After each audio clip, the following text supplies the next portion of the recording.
had always been terrible with words around attractive women, but he never imagined his linguistic fumbling would cause an intergalactic incident. Standing in the pristine white corridors of the Galactic Exchange Station orbiting 442b, he clutched his data pad containing humanity's first official trade proposal with the Empire.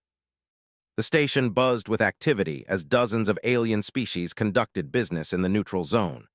Watched in fascination as crystalline beings from Sigma Draconis floated past, their bodies refracting light into rainbow patterns. A group of reptilian merchants haggled loudly in their clicking language, while ethereal phased in and out of visibility near the energy trading posts.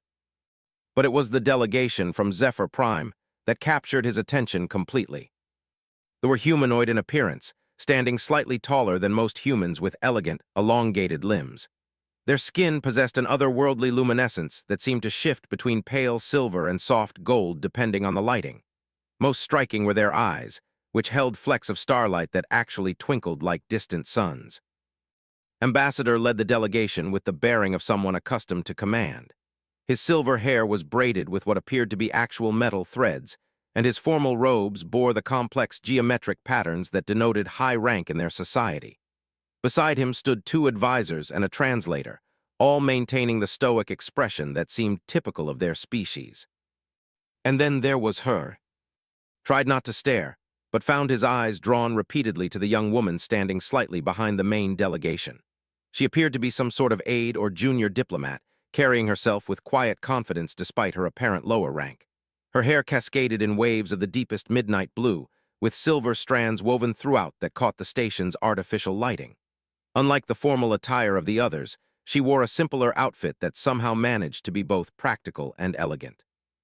What struck most was how she seemed genuinely curious about everything around her.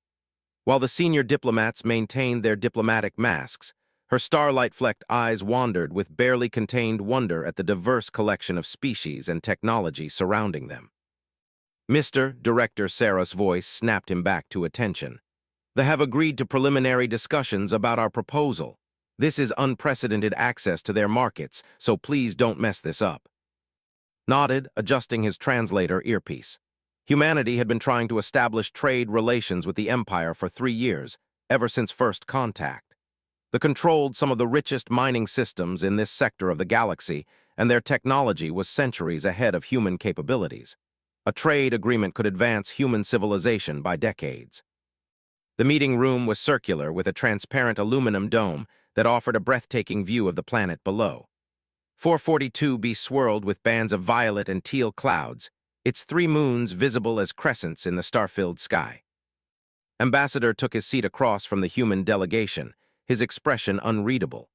The Galactic Council has spoken favorably of humanity's recent technological advances, he began, his words flowing through the universal translator with only a slight mechanical overlay.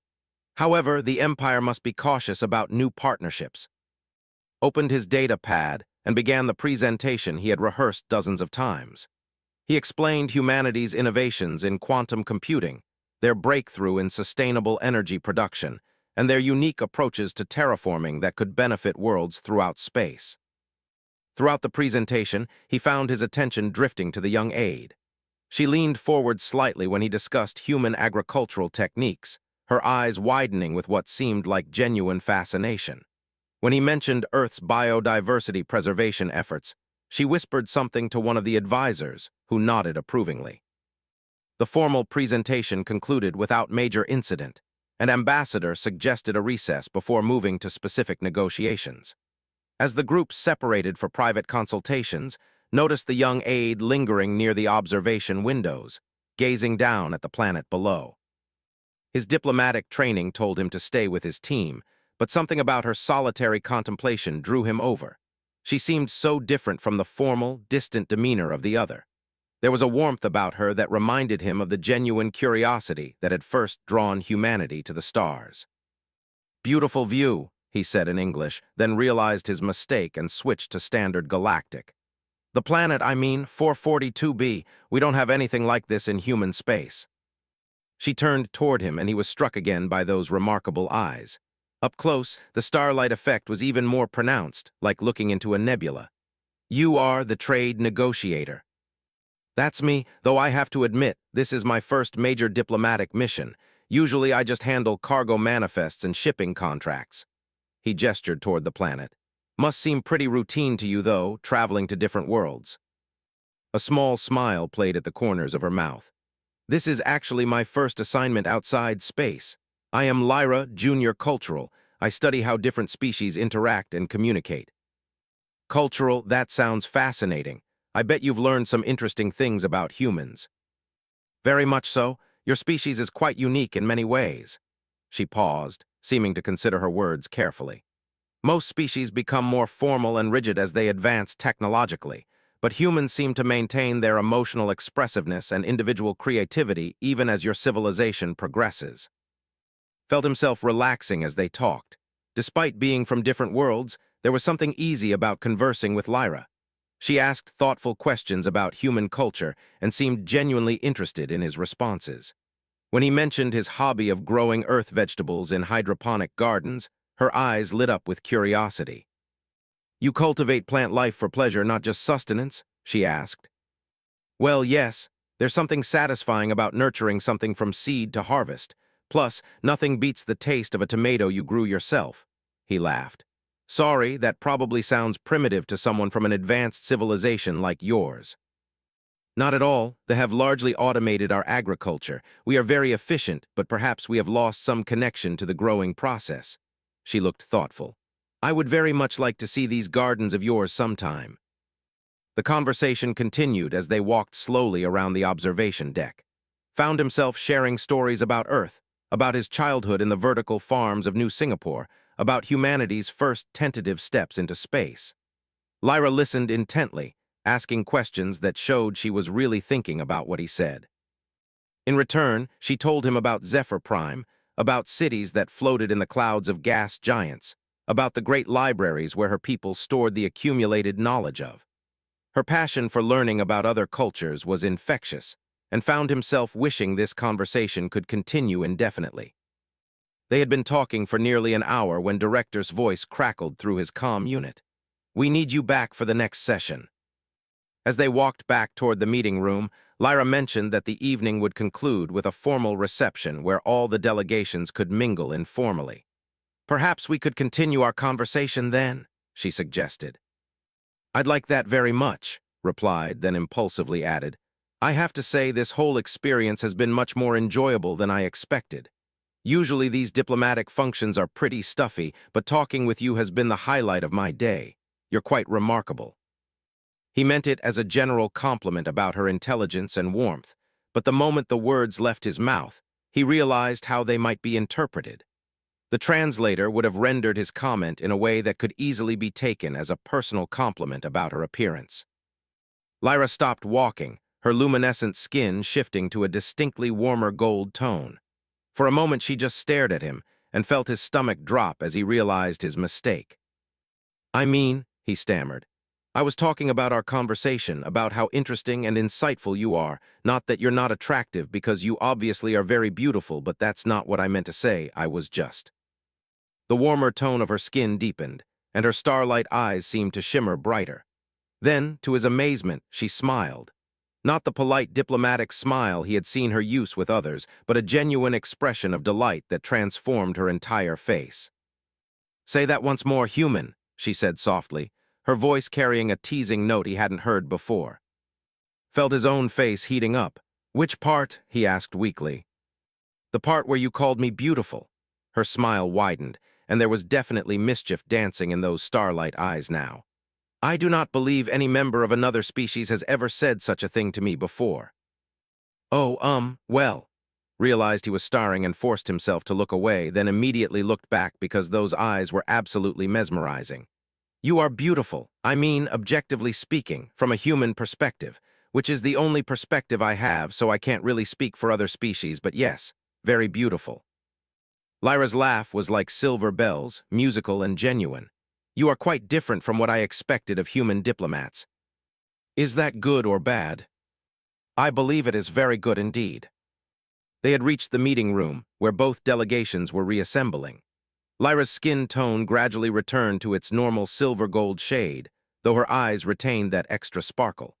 As she took her place behind Ambassador, she caught eye and gave him a small, private smile that made his heart race. The afternoon negotiations proceeded much more smoothly than had dared hope. They seemed genuinely interested in human agricultural techniques and quantum computing applications. Ambassador even expressed cautious optimism about moving forward with a preliminary trade agreement, but found it difficult to concentrate fully on the discussions. His eyes kept drifting to Lyra, who was taking careful notes and occasionally whispering observations to the senior advisors. Several times he caught her looking at him, and each time she would smile that warm, private smile that sent his pulse racing. During a break in negotiations, one of the advisors approached Director with what appeared to be a formal request, watched as his director's eyebrows rose in surprise, then saw her glance in his direction with an expression he couldn't quite read.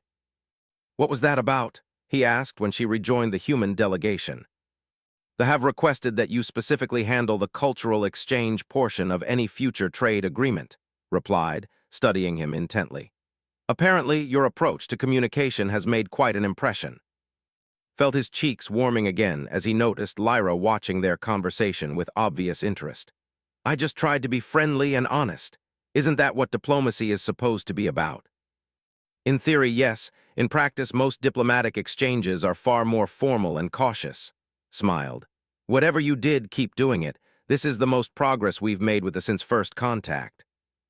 As the day's official meetings concluded, Ambassador announced that the evening reception would be held in the station's botanical garden, a vast domed space filled with plant life from dozens of different worlds. "It will provide an appropriate setting for continued cultural exchange," he said, and could have sworn the ambassador's stern expression softened slightly as his gaze fell on Lyra. The botanical garden was indeed spectacular. Bioluminescent flowers from the moons of Prime cast ethereal blue light through the misty air, while towering crystal trees from the system chimed softly in harmonious tones. Earth plants grew alongside alien flora in carefully maintained ecological zones, creating a living museum of interstellar biodiversity. Arrived at the reception wearing his best formal attire, though he felt somewhat underdressed compared to the elaborate garments worn by other species. The delegation wore ceremonial armor that gleamed like emeralds, while the head manifested formal where that seemed to be made of solid starlight. He was examining a particularly fascinating carnivorous plant from when a familiar voice spoke behind him. "It captures prey by mimicking the mating calls of local insects," Lyra said, appearing beside him as silently as a shadow. "They consider it quite beautiful despite its predatory nature." Turned to greet her and felt his breath catch. For the formal reception, Lyra had changed into traditional evening wear. The garment seemed to be woven from moonlight itself, shifting and flowing around her like liquid silver. Her midnight blue hair was arranged in an elegant upswept style with silver ornaments that actually glowed with soft internal light. "Wow," he said, then immediately felt foolish for such an inadequate response. "I mean, that's fascinating about the plant, and you look absolutely stunning." That warm golden tone suffused her skin again, and she ducked her head with what could only be described as shyness. "Thank you. I confess I spent considerable time choosing what to wear tonight." "Well, you chose perfectly," gestured toward the vast garden around them. "Though I have to say, even dressed like that, you're still the most beautiful thing in this entire garden." The words tumbled out before he could stop them, and he immediately wanted to take them back. That was definitely too forward, too personal for a diplomatic function. But Lyra's skin glowed even brighter, and that teasing smile returned to her lips. "Once more, human," she said softly, stepping closer to him. "Tell me once more." Felt lost in those starlight eyes. "You're the most beautiful being I've ever seen," he said honestly, "in any garden on any world." For a moment they stood there in the soft glow of alien flowers, the sounds of the reception fading into background murmur. Then Lyra reached out and gently touched his hand. "Your species continues to surprise me," she said. "They have many words for aesthetic appreciation, but we rarely speak so directly of personal beauty. It is refreshing."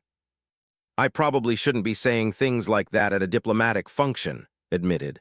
"I'm supposed to be professional."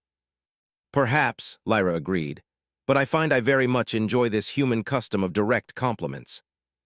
They were interrupted by the approach of Ambassador, whose expression was carefully neutral as he observed their close conversation. he said formally. "I believe the delegation wishes to discuss cultural preservation techniques with you." "Of course, Ambassador," Lyra replied, instantly resuming her professional demeanor. But as she moved to leave, she turned back to with that private smile. "Perhaps later we could continue our discussion of botanical appreciation." As she walked away, caught Ambassador studying him with an unreadable expression. The older starlight eyes seemed to be evaluating something, though whether his assessment was positive or negative, couldn't tell. The rest of the evening passed in a blur of introductions and diplomatic small talk. Found himself constantly aware of Lyra's presence across the garden, watching as she moved gracefully between different delegations, her genuine curiosity and warmth drawing beings from multiple species into animated conversations. Near the end of the reception, she found him again by the earth plant section, where he was showing a group of young the differences between various terrestrial flowers. "I see you have become quite popular," she observed as the reptilian beings moved on to examine some Martian succulents. They were fascinated by the concept of flowers that serve no purpose except to look beautiful, explained. Apparently, they are very practical in their approach to plant cultivation. "Beauty for its own sake," Lyra mused. "Another interesting human concept. You don't have that on Zephyr Prime. We appreciate aesthetic harmony, but it is usually combined with function. Art that also serves as architecture, music that also conveys information, gardens that also produce resources." She looked thoughtful. "Perhaps we have become too efficient in our thinking." "There's nothing wrong with efficiency," said, "but sometimes the most important things don't have practical purposes. They just make life more joyful." "Joyful," she repeated as if testing the word. "Yes, I think I understand this concept." As the evening wound down and delegations began to depart, Ambassador approached their small group. "We will be returning to Zephyr Prime tomorrow to present our findings to the Imperial Council," he announced. "If approved, formal negotiations will begin within the next lunar cycle." "That's excellent news," replied, trying to hide his disappointment at the thought of Lyra leaving. "I hope the Council looks favorably on our proposal." "I believe they will," the ambassador said. "Your approach to cultural exchange has been most illuminating." As the delegation prepared to leave, Lyra lingered for a moment. "I hope we will have the opportunity to continue our conversations soon," she said formally, but her eyes conveyed a much more personal message. "I hope so too," he replied. "Travel safely, Lyra." She smiled that warm, private smile one final time, then rejoined her delegation as they departed for their ship. Stood in the now quiet botanical garden, surrounded by the soft glow of alien flowers and the gentle chiming of crystal trees. Director found him there an hour later, still staring out at the stars where the vessel had disappeared. "Successful evening?" she asked. "I think so," replied, "though I'm not sure I handled the diplomatic protocols as well as I should have." Smiled. "Sometimes the best diplomacy happens when we forget about protocols and just act like decent human beings." Ambassador seemed quite impressed with your cultural exchange techniques, as he put it. "What do you think our chances are for a trade agreement?" "Better than they've ever been," and expression grew serious. "If negotiations do move forward, you'll likely be assigned as our permanent cultural liaison. Are you prepared for that level of responsibility?" Looked up at the stars, thinking about starlight eyes and silver gold skin that glowed with warmth. "Yes," he said, "I think I am." 3 weeks later, word came through official channels that the Imperial Council had approved moving forward with formal trade negotiations. A permanent diplomatic mission would be established on the neutral station, and both sides would be sending their top negotiators for what could be months of complex discussions. Spent the intervening time studying everything he could about culture, history, and social customs. He learned about their complex social hierarchies, their reverence for knowledge and artistic achievement, and their deeply held beliefs about the importance of harmony between different peoples. What he found most intriguing was their concept of soul recognition, the belief that certain individuals from different species could form deep connections that transcended normal diplomatic or business relationships. According to philosophy, such connections were rare and precious, and when they occurred, they often led to significant cultural exchanges between civilizations. He wondered if what had happened between him and Lyra could be considered something like that, or if he was reading too much into what had been simply friendly conversation between two curious individuals from different worlds. The day finally arrived for the delegation to return to the station. Found himself unusually nervous as he waited in the docking bay, checking his appearance repeatedly and running through possible conversation topics in his mind. When the sleek ship docked and the airlock cycled open, Ambassador emerged first, followed by his usual retinue of advisors and technical specialists. Scanned the group eagerly, but didn't see Lyra among them.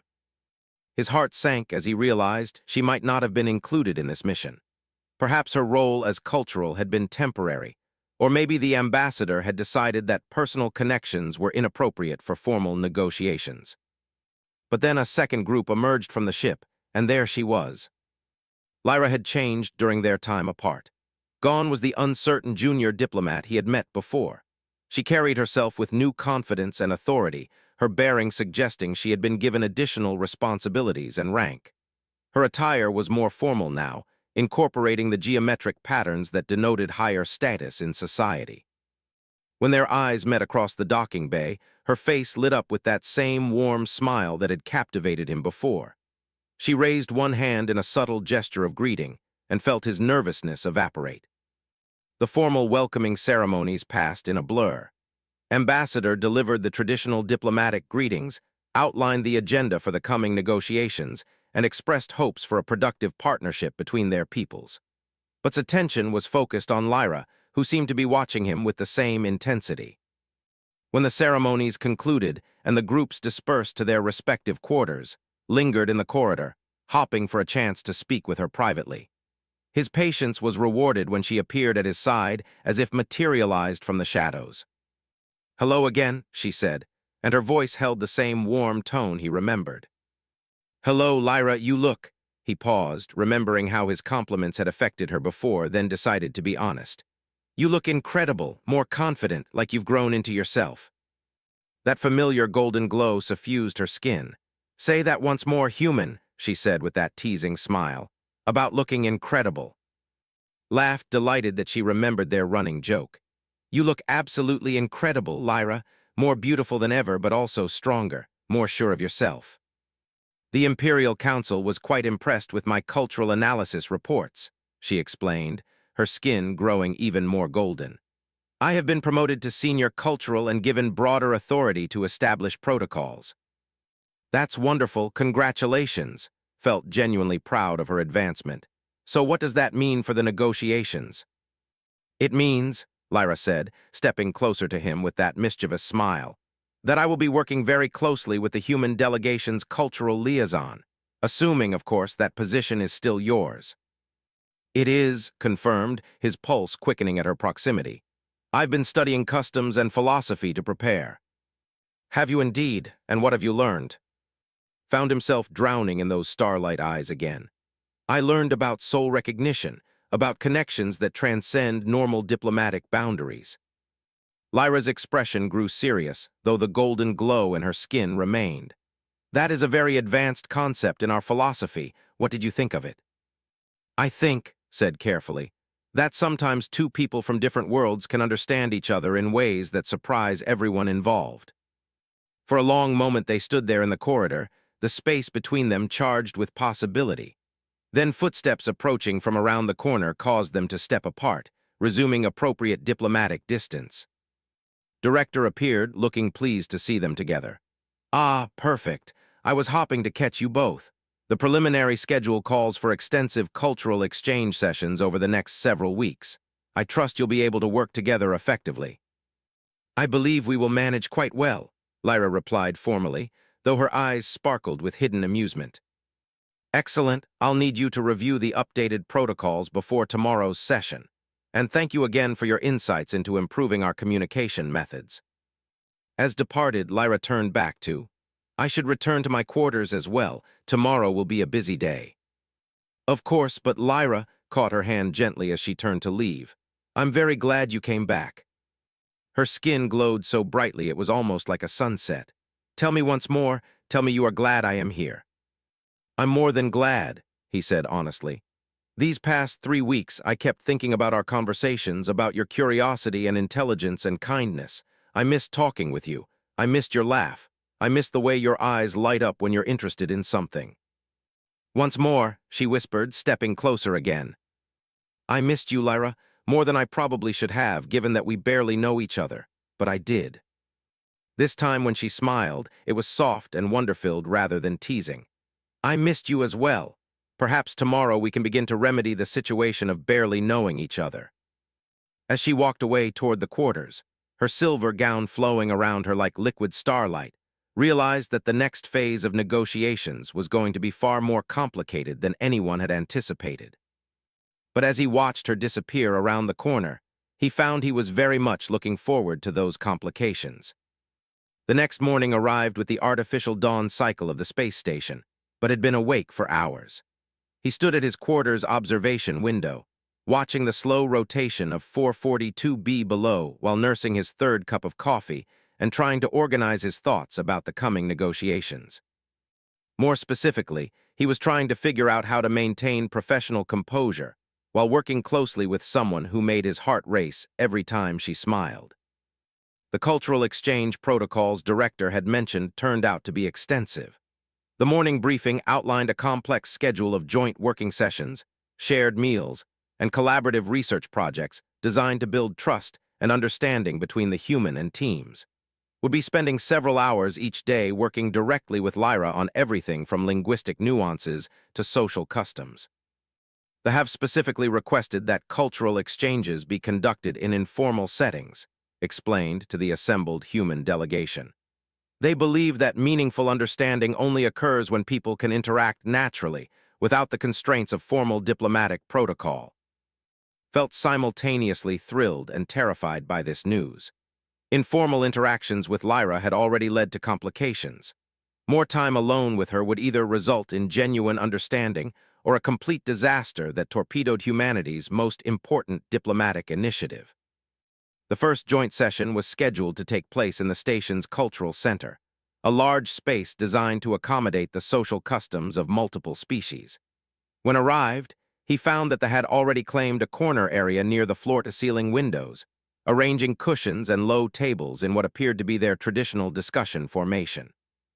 Lyra was there ahead of the others, setting out various items that assumed were cultural artifacts. She had chosen to dress more casually than the previous day, wearing simple clothes that seemed to shift color slightly as she moved. Her hair was arranged in a complex braid that incorporated strands of what looked like actual silver thread. "Good morning," she called when she spotted him. "I hope you slept well." "Good enough," he replied, though that was a considerable understatement. "What can I do to help with the setup?" "Perhaps you could arrange some of your own cultural items. I brought examples of art and literature that I thought might interest your people." Unpacked the collection of Earth artifacts he had carefully selected. A carved wooden sculpture from his grandmother's collection, several books of poetry, a holographic projection device loaded with images of Earth's natural wonders, and a small potted plant that he had been growing in his quarters. "What is that?" Lyra asked, approaching the plant with obvious curiosity. "It's a bonsai tree, a Japanese art form where you train a tree to grow in miniature. This one is a maple, about 50 years old." Touched one of the tiny branches gently. "It requires constant care and attention, but the result is something beautiful that connects you to nature even in artificial environments like space stations." Lyra knelt beside the pot, studying the intricate branching patterns with fascination. 50 years? You have maintained this for 50 years. "Oh, not me. This particular tree was started by my great-grandfather. It's been passed down through my family. I've only been caring for it for the past 5 years since I started working in space." "A living legacy," Lyra murmured, her voice filled with wonder. "We have nothing like this in culture. Our art is generally static, unchanging once completed." "But it must be rewarding to create something perfect and eternal," suggested. "Perhaps, but there is something appealing about art that continues to grow and change, that requires ongoing relationship between the creator and the creation." She looked up at him with those starlight eyes. "May I touch it?" Nodded and watched as she gently stroked one of the miniature leaves. Her touch was incredibly delicate, and he noticed that her luminescent skin seemed to pulse slightly where it made contact with the plant. "It feels alive in a way our artwork does not," she said softly. There is energy moving through it, potential for growth and change. That's exactly why I love it, replied. Every day it's slightly different. Every season brings new challenges and new beauty. They were interrupted by the arrival of the other team members, but throughout the morning session, noticed Lyra's attention returning frequently to the bonsai. The formal part of the meeting focused on establishing protocols for information exchange and identifying areas of mutual interest for cultural exploration. Ambassador outlined the approach to relations, emphasizing the importance of gradual understanding and respect for differences. Director responded with humanity's philosophy of open communication and shared learning experiences. We believe that the best way to understand another people is to experience their daily lives, explained. Formal exchanges of information can only tell us so much. True understanding comes from seeing how people actually live, what brings them joy, what challenges they face. An interesting perspective, Ambassador replied. They prefer a more structured approach to cultural analysis. We study patterns, examine social frameworks, analyze behavioral systems. Noticed Lyra shift uncomfortably during this exchange. When the session broke for lunch, he lingered as the others departed, ostensibly to pack up his artifacts but actually hopping for another private conversation. You seemed troubled by something during the discussion, he observed when they were alone. Lyra sighed, her skin tone shifting toward a more subdued silver. I find myself caught between two approaches to understanding your people. The traditional method is methodical and thorough, but sometimes I wonder if we miss important nuances by being so analytical. What do you mean? Yesterday, when you told me about missing our conversations, the way your voice changed, the expression on your face, the emotional resonance behind your words, none of that would be captured in a formal cultural analysis report. But it told me more about human nature than hours of systematic observation. Felt his heart skip as he remembered their exchange from the previous evening. And what did it tell you? Lyra moved closer to him, her voice dropping to an intimate tone. It told me that humans are capable of forming genuine emotional connections very quickly with people who are different from themselves, that you value personal relationships alongside professional obligations, that you are willing to be vulnerable with someone you trust. Is that unusual among? We are more cautious, more reserved. Emotional connections typically develop slowly over many years of careful interaction. She looked directly into his eyes. What you and I have shared in just a few conversations would normally take my people decades to achieve. Swallowed hard, what exactly have we shared? I am not entirely certain, but I know that when you complimented my beauty yesterday, something shifted inside me. Not just pleasure at your words, but a deeper recognition, as if you were seeing something in me that even I did not fully understand. Before could respond, footsteps in the corridor announced the return of other team members. But as they moved apart and resumed professional distance, Lyra caught his hand briefly. Tell me once more, she whispered urgently. Tell you what? That you see something in me, that I am not just another diplomatic contact to you. Looked into those incredible eyes and spoke from his heart. You're extraordinary, Lyra, brilliant and curious and kind, and when you smile it's like watching a star being born. You're definitely not just another diplomatic contact. Her skin blazed with golden light, and for a moment thought she might actually reach out and kiss him. Then voices in the corridor grew louder, and they stepped apart just as Director entered with two junior staff members. The afternoon session was devoted to practical exercises in cross-cultural communication. Teams were divided into pairs, with each human working alongside it to practice various interaction scenarios. Not surprisingly, found himself partnered with Lyra. Their assigned task was to develop a protocol for handling misunderstandings that might arise during trade negotiations. They were given a series of hypothetical scenarios and asked to work through how each culture might interpret the situations differently. Scenario 1, Lyra read from their data pad. A human negotiator arrives 15 minutes late to a meeting due to technical difficulties with their transport. How might this be perceived differently by each culture? Well, humans would generally be understanding about transportation problems, replied. We'd probably start the meeting with some casual conversation about what went wrong, maybe even joke about it to break any tension. Would interpret lateness as a sign of disrespect or poor planning, Lyra explained. Punctuality is considered essential for maintaining social harmony. We would be offended and might assume the human delegation was not serious about negotiations. They spent the next hour working through similar scenarios, discovering numerous potential areas of miscommunication, but found himself increasingly distracted by Lyra's proximity.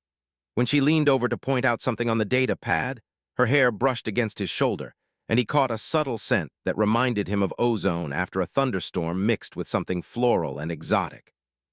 "You are not concentrating," Lyra observed after he failed to respond to a direct question. "Sorry, I was thinking about something else." "About what?" Hesitated, then decided to be honest. "About how nice it is to work with someone who makes even diplomatic exercises interesting." That golden glow suffused her skin again. "Once more, human, tell me once more how you enjoy working with me." "I love working with you," said quietly, glancing around to ensure they weren't being overheard. "You make me think about things in new ways. You challenge my assumptions while still being supportive. And you have this way of listening that makes me want to tell you everything I'm thinking." "Everything?" she asked with a raised eyebrow. "Well, maybe not everything. Some thoughts might not be appropriate for a diplomatic setting." Lyra's smile turned decidedly mischievous. "Now I am very curious about these inappropriate thoughts." Before could formulate a response that wouldn't get him in serious trouble, their session was interrupted by an announcement from Ambassador. "Team leaders will now present their preliminary findings to the Joint Assembly," the ambassador declared. "Each pair should summarize their insights about potential communication challenges." As they joined the larger group, noticed that several other pairs seemed to have developed similarly comfortable working relationships. The young cultural specialist was engaged in animated discussion with one of the human linguists, while a senior advisor appeared to be genuinely enjoying a conversation about Earth music with the station's cultural affairs coordinator. When their turn came to present, and Lyra had prepared a comprehensive overview of potential misunderstandings and suggested protocols for avoiding them. But what impressed the assembled group most was the natural way they worked together, finishing each other's thoughts and building on each other's ideas seamlessly.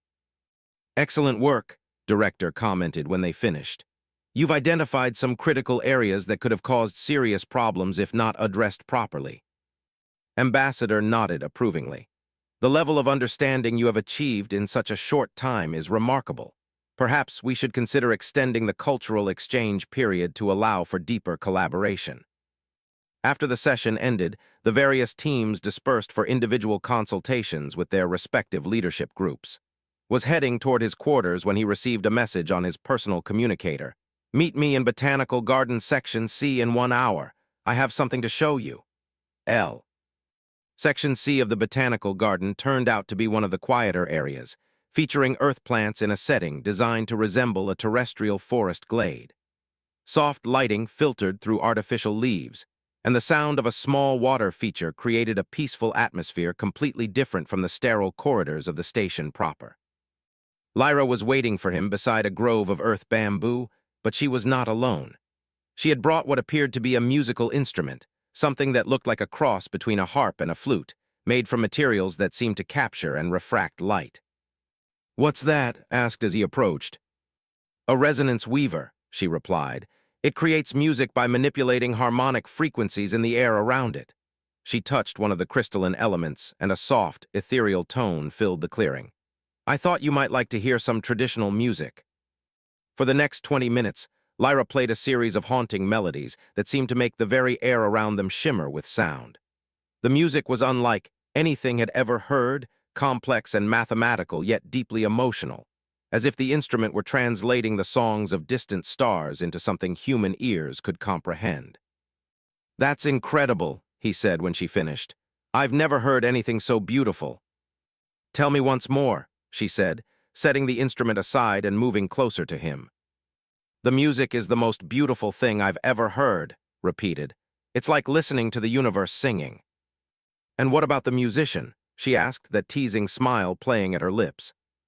Looked at her, sitting there in the soft light with her hair catching golden highlights and her skin still glowing faintly from the music, and felt his breath catch. "The musician," he said slowly, "is even more beautiful than her music, and that's saying something because her music could make angels weep." Lyra's skin blazed with warm light, and she moved close enough that he could feel the heat radiating from her. Once more, tell me once more that I am beautiful. You're the most beautiful person in the galaxy, Lyra. Beautiful and brilliant and fascinating, and I think I'm falling for you completely. The words hung in the air between them, more honest than had intended to be. For a moment neither of them moved, the weight of what he had just admitted settling over the quiet glade. Then Lyra reached out and gently touched his face, her luminescent fingertips tracing along his cheekbone.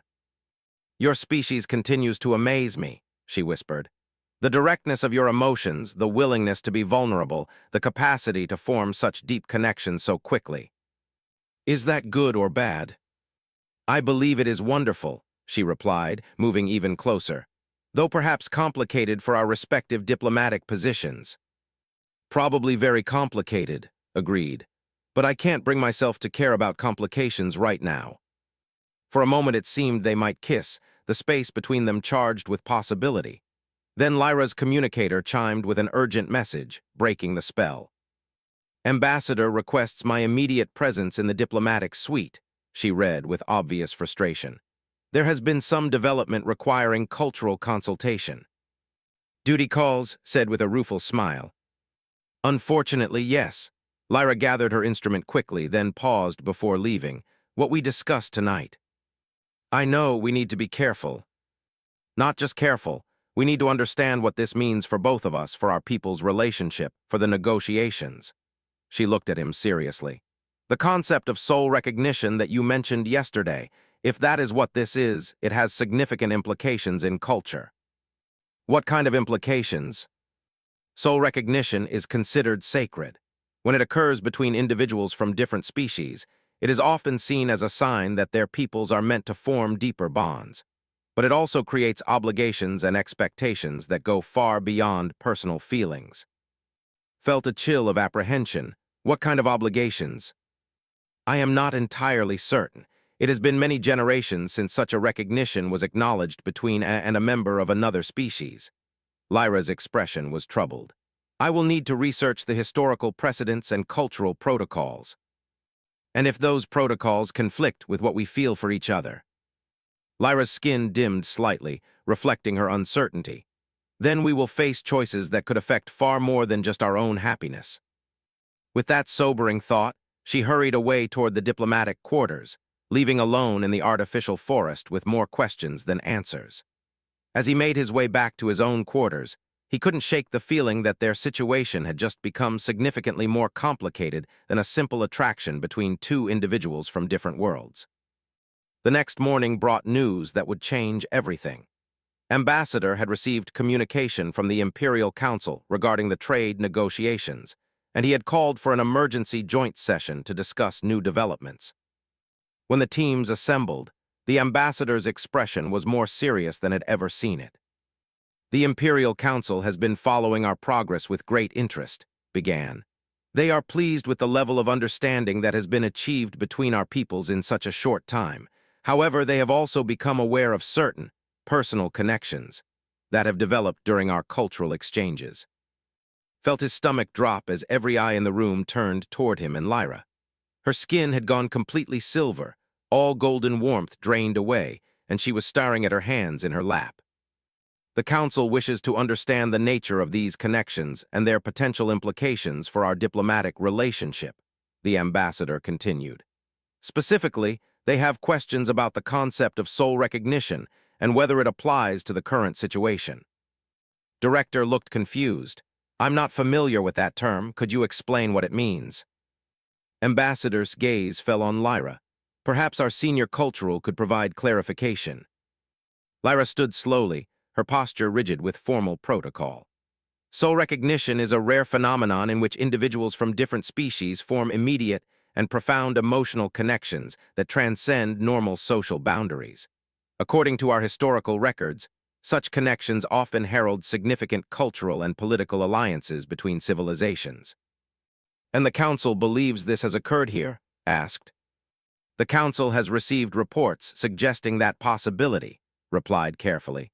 They wish to examine the situation more closely before proceeding with formal trade agreements.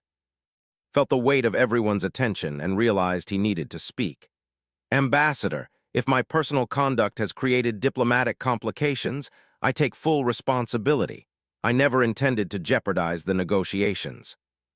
The question is not one of responsibility, said. If soul recognition has indeed occurred, it is considered a gift to be honored, not a mistake to be corrected. However, it does require careful handling according to our customs and traditions. What does that mean exactly? Asked. Lyra answered before the ambassador could speak. It means that the Imperial Council will send specialists to evaluate our connection and determine whether it meets the traditional criteria for soul recognition. If it does, there will be certain expectations and obligations that we must fulfill. Such as formal acknowledgement of the bond before both our peoples, such as acceptance of roles as cultural ambassadors representing our species to each other, such as, she hesitated, her skin flickering with uncertain colors, such as consideration of permanent partnership arrangements that would formalize the connection between our civilizations. The room fell silent as the implications sank in. Realized that what had felt like a personal attraction between two individuals had somehow become a matter of interstellar diplomacy with consequences he was only beginning to understand. When will these specialists arrive? Asked. They are already en route, Ambassador replied. They will arrive within 3 days to begin their evaluation. As the meeting dispersed, found himself walking in a daze. 3 days to prepare for an examination that could determine not just his personal future, but potentially the entire relationship between humanity and the Empire. He was so lost in thought that he didn't notice Lyra following him until she caught his arm in a quiet corridor. She said urgently, "We need to talk privately. There are things about soul recognition that I have not yet explained, things that you need to understand before the specialists arrive." Looking into her worried starlight eyes, realized that their complicated situation was about to become exponentially more complex. Whatever happened in the next 3 days would change everything, not just for them personally, but for both their species.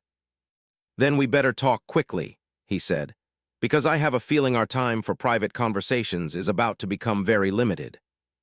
As they slipped away toward the botanical gardens for what might be their last private moment together, couldn't help but wonder if his impulsive compliment about an alien girl's beauty was about to reshape the future of human relations forever. The botanical garden felt different this time, charged with tension and possibility as Lyra made their way to the secluded Earth section. The soft lighting that had seemed romantic before now felt like a spotlight, and every sound seemed amplified in the artificial silence. "Tell me everything," said once they had settled onto a bench beside the bamboo grove. "What exactly am I about to be evaluated for?" Lyra's skin shifted through several shades of silver before settling on a pale, worried tone. "Soul recognition is not simply about personal attraction or even love as your people might understand it. It is believed to be a cosmic phenomenon, a sign that the universe itself has selected 2 individuals to serve as bridges between their civilizations." "That sounds like a lot of pressure." "It is enormous pressure. If the specialists determine that true soul recognition has occurred, we would be expected to undergo the ceremony of eternal binding, which would formally join our essences and make us permanent ambassadors between our peoples." Felt his heart race. Eternal binding as in marriage. More than marriage, the ceremony creates a literal connection between souls that transcends death itself. According to our beliefs, bound souls continue to find each other across multiple incarnations, serving as eternal links between their species. Lyra's voice dropped to a whisper. "It is not something entered into lightly. And if we refuse?" Refusal of a recognized soul bond is considered a cosmic violation that brings suffering to both individuals and misfortune to their peoples. There are stories of civilizations that fell into decline after their chosen representatives rejected their destined connections. Absorbed this information slowly. "So we're talking about a choice between a lifetime commitment to someone I've known for a few days or potentially dooming both our species to cosmic punishment." That is admittedly a dramatic oversimplification, but essentially accurate. Lyra looked at him with those starlight eyes, now dim with worry. "I need you to understand that I care for you deeply, but I would never want to trap you in obligations you did not freely choose." And what about you? What do you want? Lyra was quiet for a long moment, her luminescent skin cycling through subtle color changes as she considered her response. I want to continue learning about your people, about you personally. I want to explore this connection between us and see where it leads naturally, but I am terrified of the ceremony and its implications. Why terrified? Because once the binding is complete, we would no longer be entirely ourselves. Our thoughts, emotions, even our dreams would be partially shared. I would experience the world through human consciousness, and you would carry awareness within your mind. Some who undergo the ceremony describe it as the most beautiful experience imaginable. Others say it feels like losing yourself completely. Reached for her hand, nodding how her skin warmed under his touch. What do you think it would be like? I do not know, but there is something else you must understand. If we are bound and then separated for extended periods, both partners experience severe psychological distress. We would need to remain near each other for the rest of our lives. That doesn't sound entirely terrible, said with a slight smile. Assuming the person is someone you want to spend your life with. But what about your career, your family on Earth, your own plans for the future? You have only known me for a few days. Are you prepared to abandon everything you had planned for yourself? Consider the question seriously. His life on Earth was comfortable but not particularly fulfilling. He had few close relationships, no family that would be devastated by his permanent absence, and a career that, while successful, had never felt like a true calling. The most alive he had felt in years was during these past few days talking with Lyra. What about your life? He asked instead of answering directly. What would you be giving up? I have no family bonds. My life has been devoted to academic study and cultural research. In many ways, serving as a permanent ambassador between our species would be the fulfillment of everything I have worked toward. She looked at him intently. But that does not answer my question about your sacrifices. Before could respond, his communicator buzzed with an urgent message from Director. Report to conference room immediately. The specialists have arrived ahead of schedule. They looked at each other in alarm. I thought we had 3 days, said. As did I. They must consider this situation more significant than Ambassador initially indicated. As they hurried through the station corridors toward the conference room, caught glimpses of new arrivals in distinctive robes that seemed to be woven from starlight itself. These were clearly individuals of high rank and authority, their bearing suggesting both great age and profound knowledge. Conference room had been rearranged to accommodate ceremonial customs. The harsh artificial lighting had been replaced with softer illumination, and traditional geometric patterns had been projected onto the walls. 3 specialists sat at one end of the room, their ancient eyes studying everything with careful attention. Director and ambassador stood together at the front of the room, their expressions suggesting they had been engaged in intensive discussions. When Lyra entered, all conversation stopped. Ah, here are our subjects of interest, said one of the specialists, her voice carrying the weight of centuries.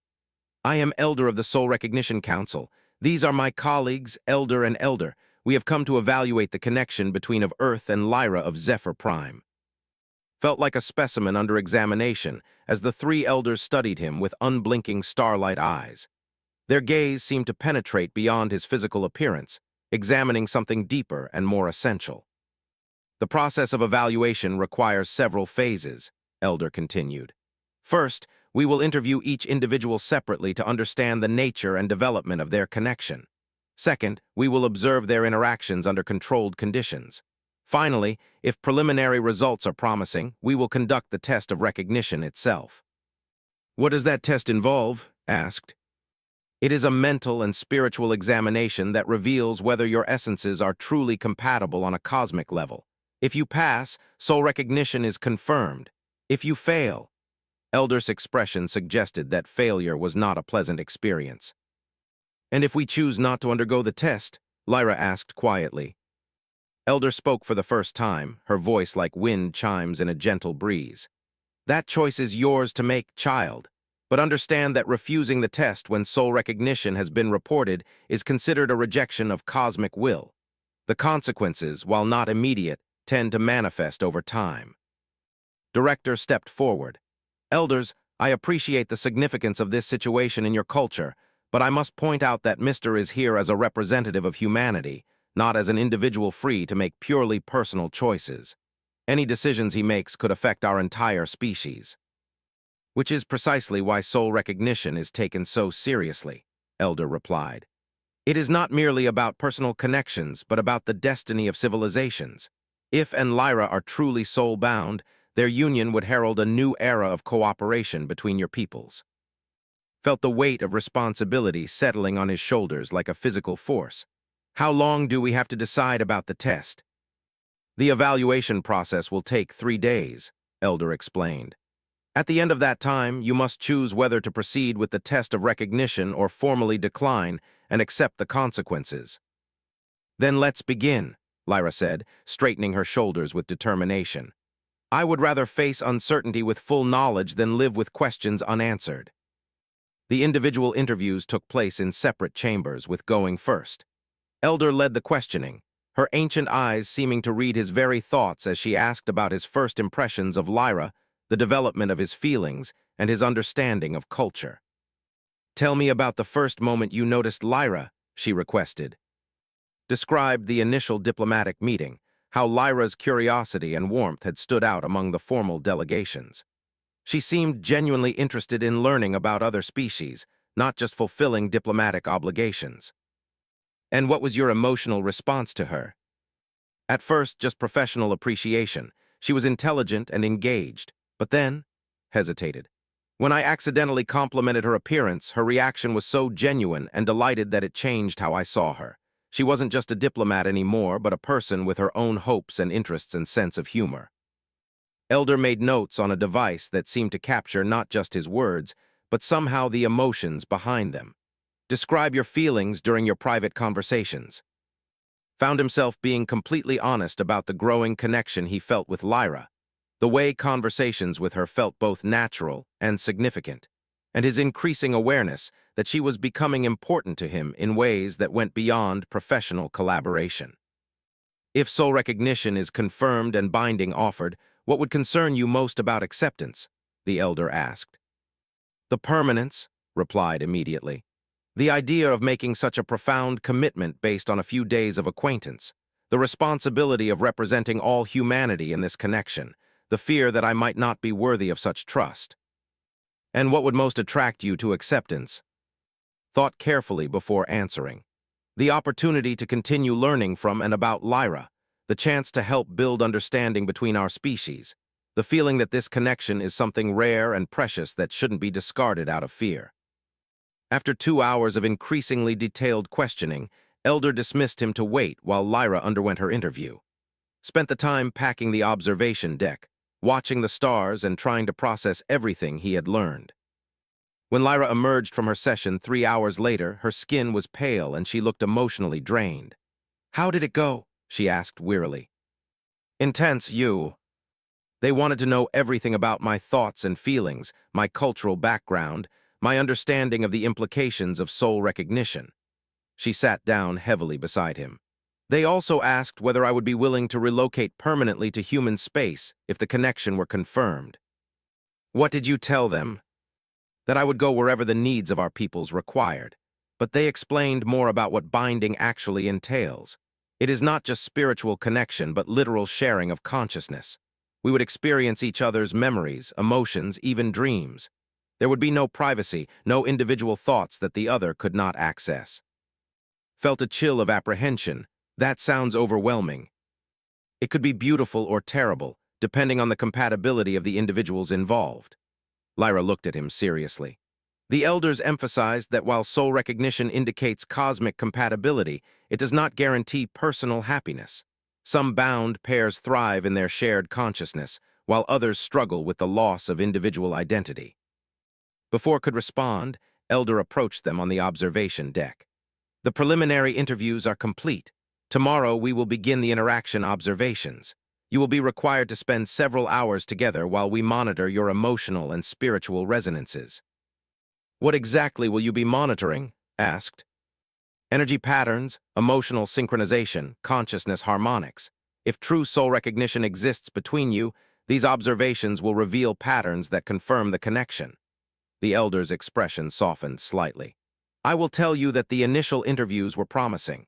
Both of you demonstrated the emotional depth and spiritual openness that characterizes genuine recognition. That evening found himself unable to sleep. He kept thinking about shared consciousness and lost privacy, about the magnitude of the choice facing him and the implications for humanity's future. Around midnight, he received a message on his communicator. Cannot sleep either. Meet me in Botanical Garden Section D. Section D housed the plants that had been brought to the station for the cultural exchange. The space felt alien and beautiful, with bioluminescent flowers casting ethereal patterns of light and shadow throughout the garden. Lyra was sitting beside a pool filled with floating plants that pulsed with soft starlight. I keep thinking about everything they told us today, she said when he joined her. About shared consciousness and binding ceremonies and cosmic responsibilities. Having second thoughts. Having many thoughts in many different directions. Lyra's skin shifted through several shades of silver. Part of me is excited by the possibility of such deep connection with another being. Part of me is terrified of losing myself in the process. What does your intuition tell you? Lyra was quiet for a long moment, watching the luminescent plants drift across the water's surface. My intuition tells me that what we have discovered together is rare and precious, that the connection between us feels natural in a way that contradicts the formal protocol of our respective cultures. Mine too, admitted. When I'm with you, everything feels more vivid, more meaningful. Conversations that would be routine with other people become fascinating. Problems that would normally stress me become interesting challenges to solve together. Yes, exactly. It is as if you help me see the universe through clearer eyes. They sat in comfortable silence for a while, both lost in thought. Finally spoke. Lyra, regardless of what the elders determine, regardless of cosmic destiny or diplomatic implications, I need you to know that these past few days with you have been extraordinary. You've changed how I think about everything about other species, about connection between people, about what's possible when two minds genuinely engage with each other. Her skin glowed with warm gold. Tell me once more, she whispered. Tell you what specifically? Tell me that I have changed something in you, that our connection matters beyond duty and diplomacy. Turned to face her fully, taking her luminescent hands in his.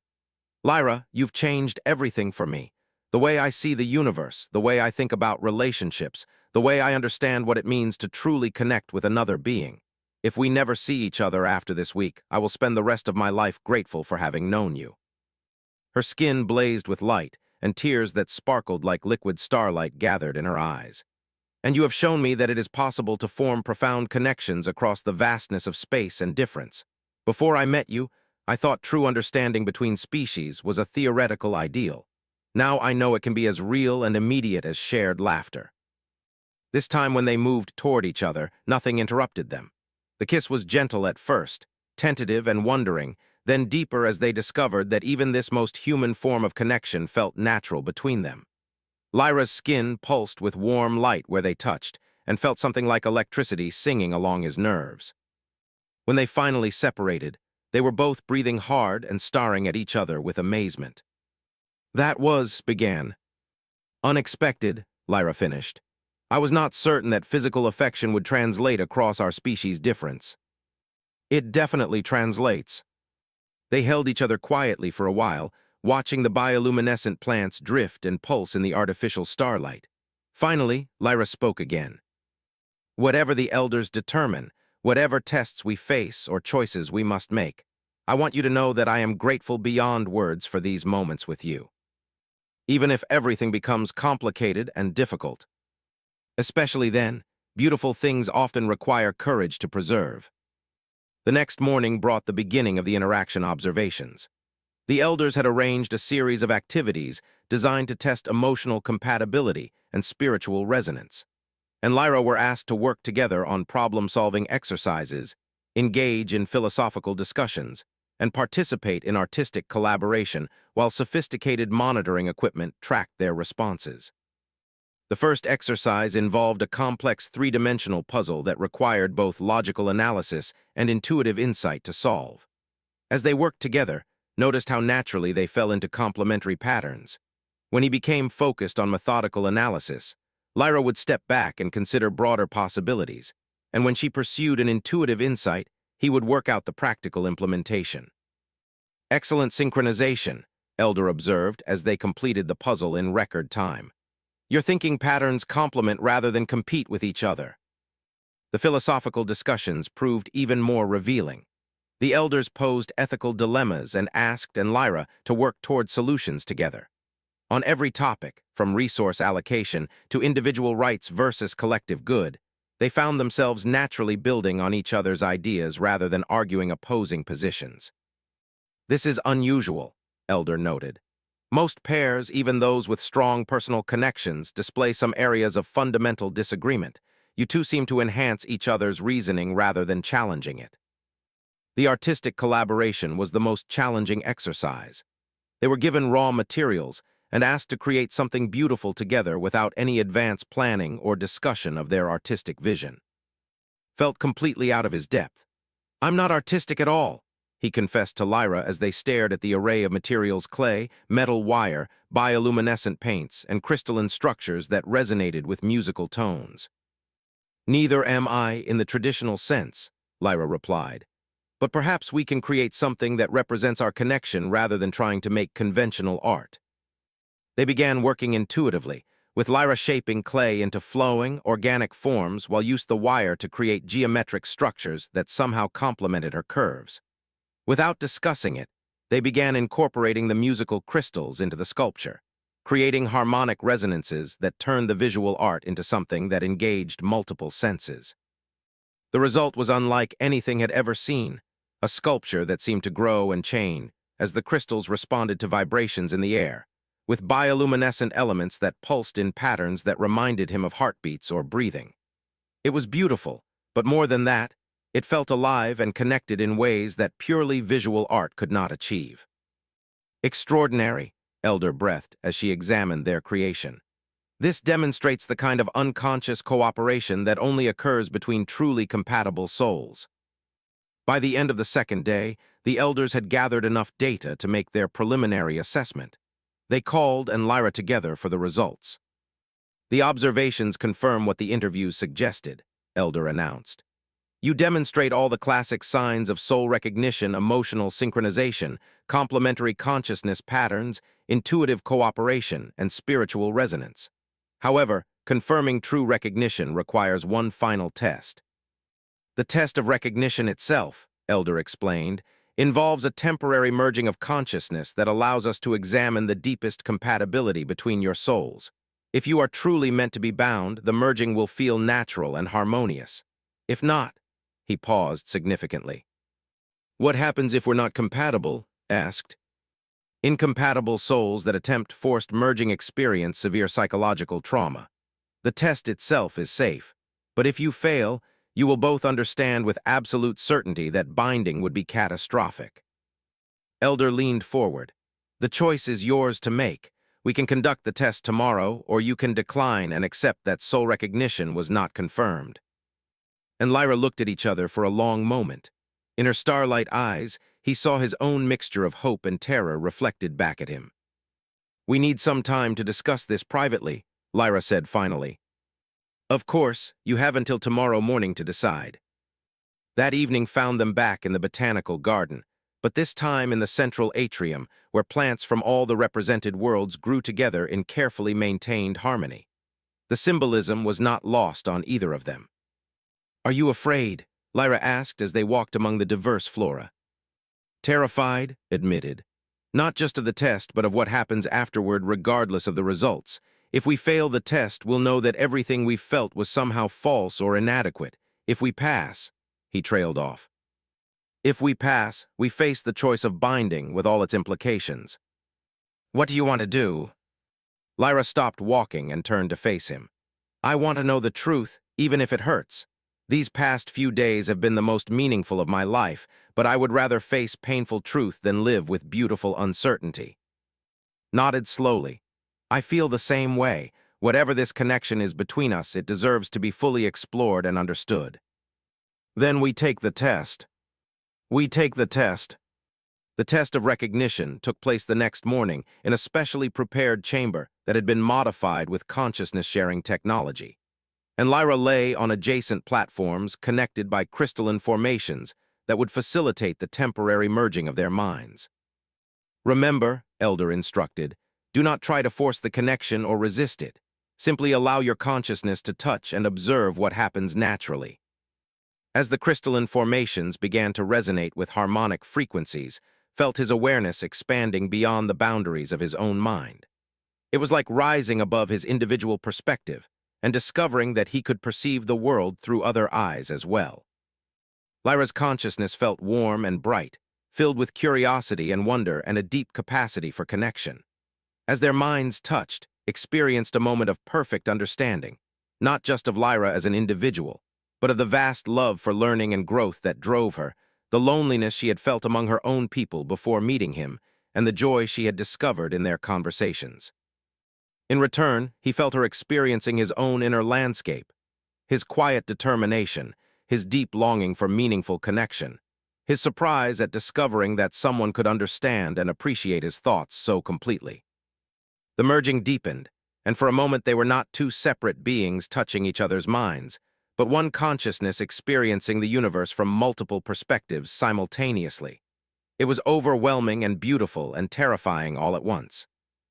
Through their shared awareness, they perceived the elders monitoring their connection, felt the harmonic resonances that indicated their compatibility, understood on a level deeper than words that their souls truly were meant to be joined. Then the test was complete, and they were back in their individual minds, staring at each other with wonder and recognition. "Well," Elder asked softly. "Confirmed," and Lyra said simultaneously, then laughed at their unconscious synchronization.